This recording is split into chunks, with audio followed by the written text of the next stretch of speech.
श्री हामिद अंसारी जी, सभापति राज्यसभा, श्रीमती मीरा कुमार जी, अध्यक्षा लोकसभा, संसद सदस्यगण, महानुभावों, देवियों और सज्जनों, यहाँ उपस्थित आप सभी का मैं हृदय से अभिनंदन करती हूँ। आज मैं आपको इस कक्ष में बहुत सी मधुर स्मृतियों के साथ संबोधित कर रही हूँ। हमारी संसद हमारे देश के संसदीय इतिहास में घटने वाले अनेक महत्वपूर्ण घटनाक्रमों की साक्षी है।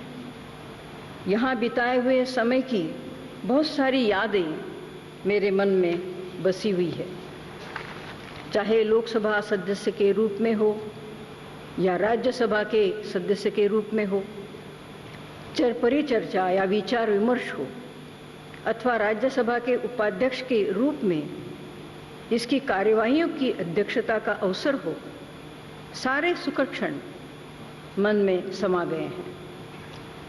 मैं जुलाई 1987 में राज्यसभा की उपाध्यक्षा थी। तब मैंने राष्ट्रपति आर वेंकटरमण जी के शपथ ग्रहण समारोह के अवसर पर उनके अभिभाषण का हिंदी रूपांतर पढ़ा था, लेकिन तब मुझे यह पता नहीं था कि 20 साल के बाद मैं खुद राष्ट्रपति के रूप में यहाँ शपथ लूँगी।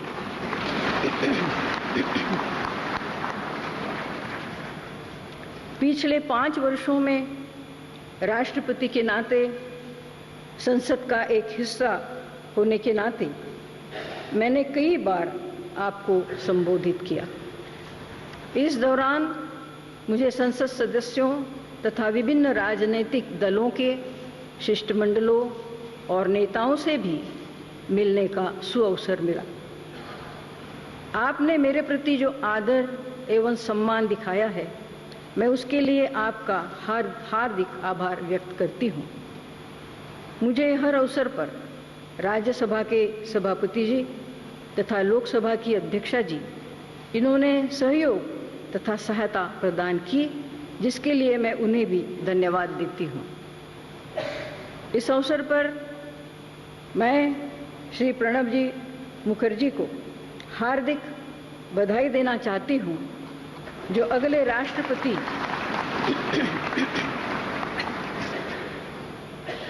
राष्ट्रपति बनने के लिए चुने गए हैं। राजनेता के रूप में अपने कार्य के लिए और 4 दशक से अधिक समय के सार्वजनिक जीवन में अपनी उपलब्धियों के लिए उन्हें देश की जनता तथा संसद सदस्य अच्छी तरह जानते हैं। एक अनुभवी सांसद होने के साथ ही प्रणब जी की अंतर्दृष्टि तथा याददाश्त के लिए उनका लोहा माना जाता है। उन्हें सरकार के कार्य संचालन का भी बहुत अच्छा अनुभव है। वे राष्ट्रपति पद को दूरदर्शिता, अनुभव तथा राष्ट्रीय और अंतर्राष्ट्रीय मुद्दों की गहरी समझ से समृद्ध करेंगे। मैं उन्हें बहुत बहुत शुभकामनाएं देती हूँ। प्रिय सदस्यों, एक प्राचीन सभ्यता के रूप में लोकतांत्रिक पद्धति से काम करने का हमारा बहुत लंबा इतिहास है।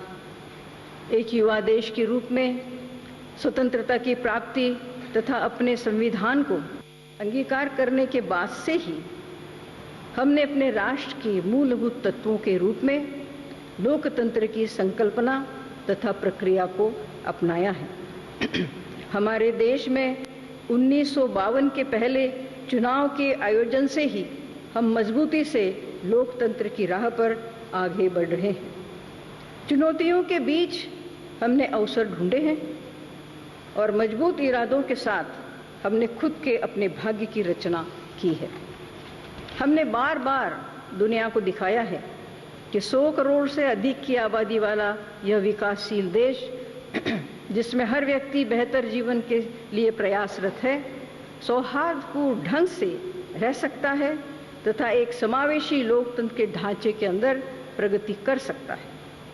इसलिए पिछले 6 दशकों से अधिक के दौरान हमने जो उपलब्धियां हासिल की है उन पर हम कुछ संतुष्ट हो सकते हैं, परंतु यदि हम प्रगति करने रहना चाहते हैं तो इसके लिए और अधिक उपलब्धियां प्राप्त करनी होगी और हमारे लोकतंत्र के हर घटक को ज़्यादा से ज़्यादा मिलजुल कर काम करना होगा ताकि हम अपनी क्षमता को प्राप्त कर सकें। संसद एक राष्ट्रीय उद्देश्य का प्रतीक है क्योंकि यह लोगों की आकांक्षाओं का अभिरक्षक है। इस लोकतांत्रिक संस्था पर लोगों का भरोसा इस बात पर निर्भर करता है कि चुने हुए प्रतिनिधि कितने कारगर ढंग से काम करते हैं तथा वे जनता की भलाई के मुद्दों पर कितना ध्यान देते हैं। एक बहुत बड़ी जिम्मेदारी है। जहाँ तक मेरा अनुभव है, मैं यह मानती हूँ कि संसद में लोगों की आकांक्षाओं को पूरा करने की प्रतिबद्धता तथा इच्छा मौजूद है। प्रिय सदस्यों, विधानमंडल का मुख्य कार्य वास्तव में देश की प्रगति, सुशासन और जनता के कल्याण के लिए कानून बनाना होता है। विधानमंडल में विभिन्न राजनीतिक विचारधाराएं होती हैं क्योंकि वह राष्ट्र का एक लघु रूप होता है। हमारे विशाल तथा विविधतापूर्ण देश में यह विचारों की विभिन्नता और नागरिकों की अनेक रुचियों को दर्शाता है और ऐसा हमेशा होगा। इससे जहां हमारी लोकतांत्रिक संस्थाएं सक्रिय बनती है, वहीं इससे बहुत ही अपेक्षाओं को पूरा करने की चुनौती भी खड़ी हो जाती है, परंतु इससे हमारी विधायी प्रणाली के कामकाज में रुकावट पैदा नहीं होनी चाहिए। आगे बढ़ने का रास्ता ढूंढना लोकतंत्र की कला है, जिसमें विभिन्न नजरियों और हितों पर चर्चा तो होती है, मगर सलाह मशवरे के जरिए एक समाधान भी पहुंचा जा सकता है। इस प्रक्रिया में बहस स्वाभाविक है, परंतु ऐसा कभी नहीं होना चाहिए कि किसी शोर के बीच हम रास्ता भटक जाएं। कुल मिलाकर विधानमंडल के महत्व, मूल्य और सम्मान की परख गंभीर विचार विमर्श से तथा कानून बनाने से होती है। हर एक संसद को अलग अलग किस्म की परिस्थितियों का सामना करना पड़ता है और उसे अनेक प्रकार के मुद्दों का समाधान भी करना होता है। पिछले 2 दशकों के दौरान कुछ तेजी से हो रहे समय के बदलाव से हम गुजर रहे हैं।